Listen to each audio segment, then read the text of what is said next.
আজকে কিন্তু চলে এসেছি আমরা দার্জিলিংয়ের নিউ মহাকাল রেস্টুরেন্টে। এর আগের ভিডিওতে তোমাদের সঙ্গে মহাকালের খাবার দাবার শেয়ার করেছি, আজকে কিন্তু শেয়ার করব নিউ মহাকালে। তোমরা অনেকেই হয়তো জানো না, তাই জন্য এখানে আমি ভিড়ও তেমন একটা দেখি না, ওইখানে যত লাইন থাকে।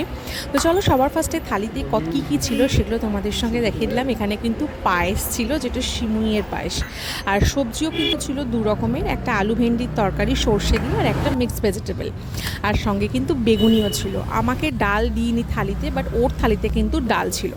এবার তোমাদের সঙ্গে একটু থালির প্রাইসগুলোকে আমি একটু শেয়ার করে নিই। এখানে কিন্তু ইভিনিং স্ন্যাক্স থেকে মর্নিং ব্রেকফাস্ট বা থালি ছাড়াও সিম্পল খাবারও কিন্তু তোমরা পেয়ে যাবে, রুটিও পাবে, ডালও পাবে, সব কিছু আলাদা আলাদাও পেয়ে যাবে।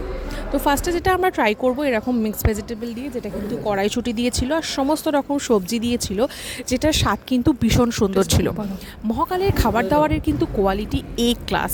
আমার তো দার্জিলিংয়ে যে কটা বাঙালি হোটেলে আমি খাওয়া দাওয়া করেছি, আমার কিন্তু মহাকালের খাওয়া দাওয়া কিন্তু সেরা লেগেছে। এখানকার খাওয়া দাওয়া সত্যিই অনেক টাটকা হয় আর দারুণ হয়। তারপরে কিন্তু খাবো হচ্ছে আলু ভাজাটা দিয়ে। ডাল নেই, অগত্যা আলু ভাজাই, কিন্তু আলু ভাজা হলে কি হবে, এরকম গরম ভাতে এরকম বেশ আলু ভাজা, যেটা কারি পাতা দিয়ে ভাজা, হেব্বি লাগছিল।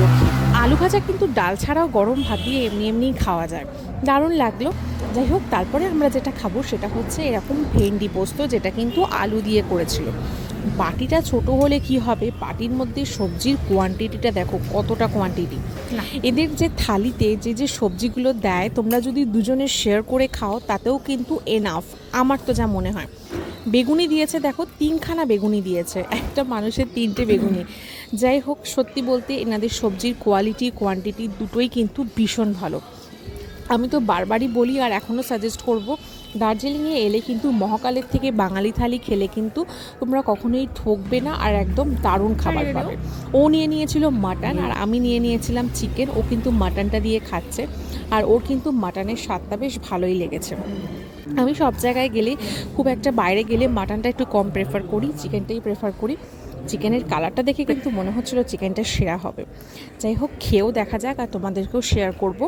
আর সব থেকে যেটা মেন ব্যাপার, আমরা কিন্তু এখানে এসে মহাকালের যেটা স্পেশাল থালি সেটাও কিন্তু ট্রাই করেছি। তোমরা হয়তো আমার পেজে ছোট ছোট ভিডিওতে এতদিনে দেখেছো। তোমাদের সঙ্গে পুরো থালিটাতে কী কী ছিল, কত তার প্রাইস, কেমন স্বাদ, সব কিছু শেয়ার করব আমার নেক্সট অন্য আর একটা ভিডিওতে।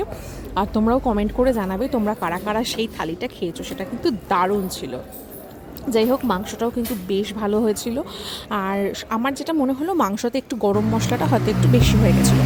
আমরা যখন গেছিলাম তখন কিন্তু রাত কিন্তু 10:30, আর এরকম পাহাড়ি এলাকায় রাত্রি 10:30টায় কোনো হোটেলে বসে গরম গরম বাঙালি থালি খাওয়া মানে কি বলবো, মানে একদম দুর্দান্ত ব্যাপার।